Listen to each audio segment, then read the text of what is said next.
Let's go live now in the wake of the Jobs Summit to Michaelia Cash, the Shadow Minister for Employment and Workplace Relations. Michaelia Cash, thank you for joining us. Let's start with the proposal to reform the Better Off Overall test, but also to introduce multi-employer bargaining. What's your reaction to this? Well, it's very clear, Andrew, that the big winners coming out of the two-day talk fest with the union movement were the Australian union movement. And without a doubt, the Labor Party under Anthony Albanese are paying their paymasters in full. I think it is very disappointing that what Australians can now see is the very sensible and modest changes proposed over 18 months ago by the former coalition government to the boot test, which would have helped employers to negotiate with their employees, get that higher productivity, drive those higher wages, were completely, totally and utterly opposed by the Australian Labor Party at the time. But apparently now it's okay. But in go on. In relation to the move to industry-wide bargaining, this is why the outcome of this summit is a total, complete and utter win for the union movement in Australia. This is what they have been asking for now for years and years and years. Even the former Rudd and Gillard governments refused to deliver on this. But Mr Albanese is paying his paymaster in full, but at the expense, Andrew, as you and I know, of the Australian people, the Australian economy, at the expense of productivity. And the only way you get higher wages in Australia is if you can increase your productivity as an employer. But Mr Albanese has made it clear. He puts the interests of the union movement above the interests of the Australian people. OK, well, what about the support of the Council of Small Business Organisations for the proposals, though? Well, I see that the Council of Small Business Associations, or COSBOA as they're known, they did make a clarification statement. So I'm very pleased to see that. But let me be very clear. I will stand by, as will Peter Dutton, every single small business in this country, and we will ensure that they are never roped into a deal they do not want to be part of. I do believe that it does need to be made a criminal offence for any person to in any way intimidate, bully or harass a small business into negotiating an agreement they don't want to negotiate. The last thing small businesses in this country want is a union thug turning up on their doorstep and pressuring them into doing something they don't want to do. So let me be very, very clear. Peter Dutton and the coalition, we will fight this every step of the way if required. Would you like to see, if this legislation comes into effect, at the very least, strikes not able to occur because of multi-employer bargaining in the context of that? I think that's the whole point, Andrew. Yeah. At this present point in time, you would be aware that the Fair Work Act does allow multi-employer bargaining, but that's just it. You do not take strike action. So the only change in the legislation can be to empower the unions and allow the strike action to be lawful. So if Labor are dinkum about saying it's not about the Australian union movement, it is about consensus, well, Mr Burke and Mr Albanese could stand up this afternoon and be very clear.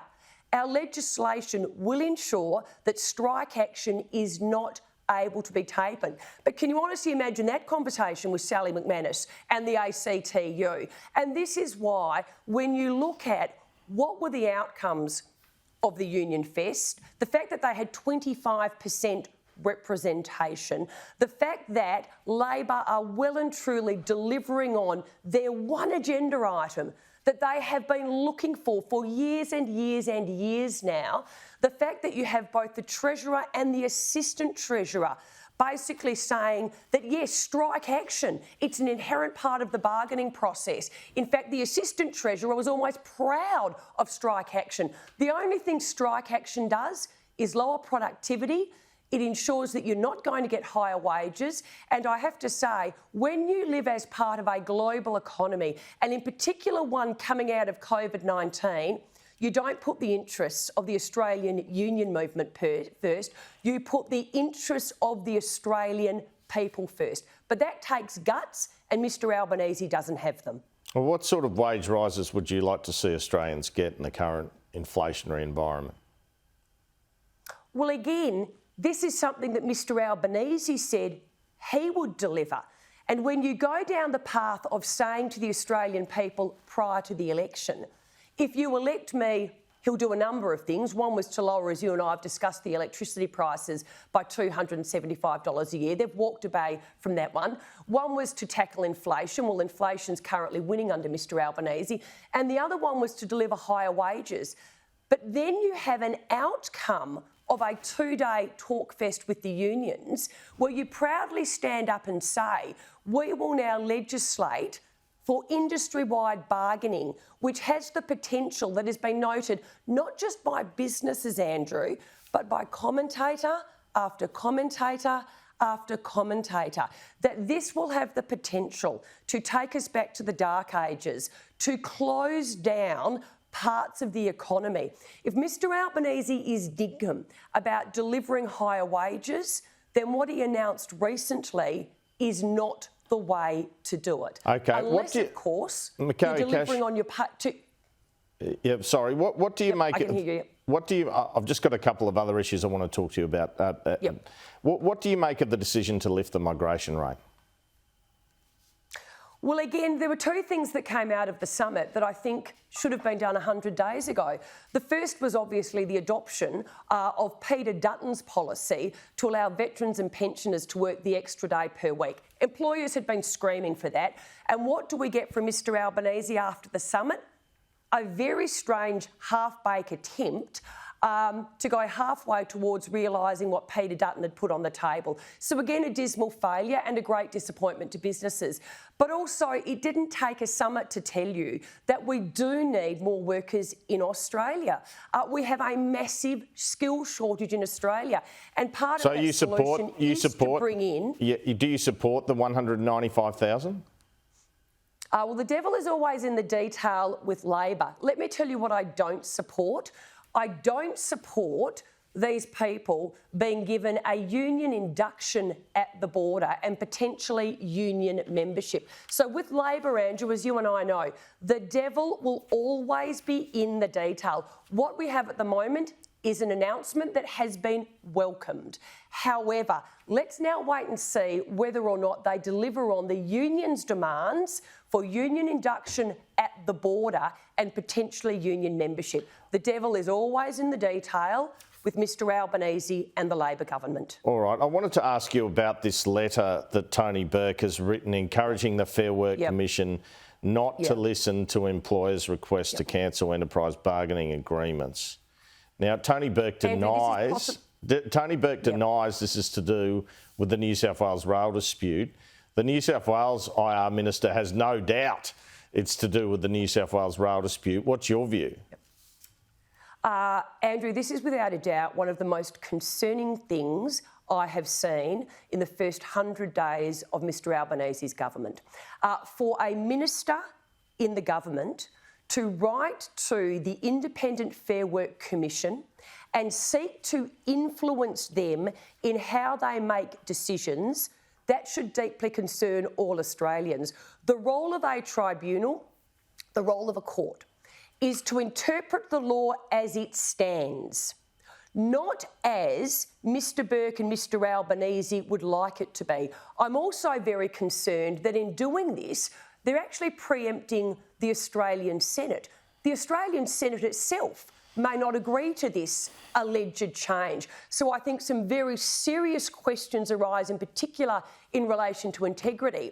And I actually believe Mr Dreyfus, as the Attorney-General of Australia, should come out and say whether or not under the Albanese government this is an appropriate course of action for a minister to seek to openly influence an independent tribunal in its deliberations. Is this the appropriate course of action? And is this just going to be the hallmark of the Albanese government? So, Andrew, very, very concerning.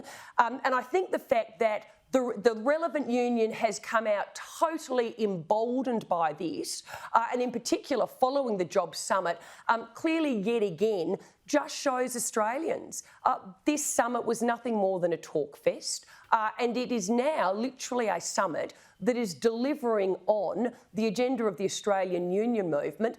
The Albanese government, the Labor Party of Australia, are paying their paymasters. That's it. Just finally, Michaelia Cash, you were pretty strong in your comments earlier in the week concerning this apparent breach of the Ministerial Code of Conduct by 3 ministers having shares. Could this have been an oversight or accident on their part? Do you think this breach is worthy of sacking as opposed to, say, a warning? What do you make of the government's reaction to it? Well, I think the government's reaction shows that they are all talk when it comes to integrity and transparency. There was a lot of fanfare by Mr Albanese when he launched the new Ministerial Code of Conduct. The fact of the matter is, it is very clear a breach, Andrew, has occurred. What does Mr Albanese do? He comes out and he says he has no concerns. Well, that should worry the Australian people because the code is very, very clear. A breach has occurred. It doesn't matter now that they're trying to rid themselves of the shares, or in Ms McBain's case, she transferred them to her husband, which in itself is a breach of the ministerial code. So quite frankly, if Mr Albanese wants to be taken seriously when it comes to integrity, transparency in his ministerial code of conduct, then he really does need to stand up today and properly address this matter. Because to date, all we've seen from him is a total failure in terms of his leadership. Michaelia Cash, thanks so much for your time. Great to be with you.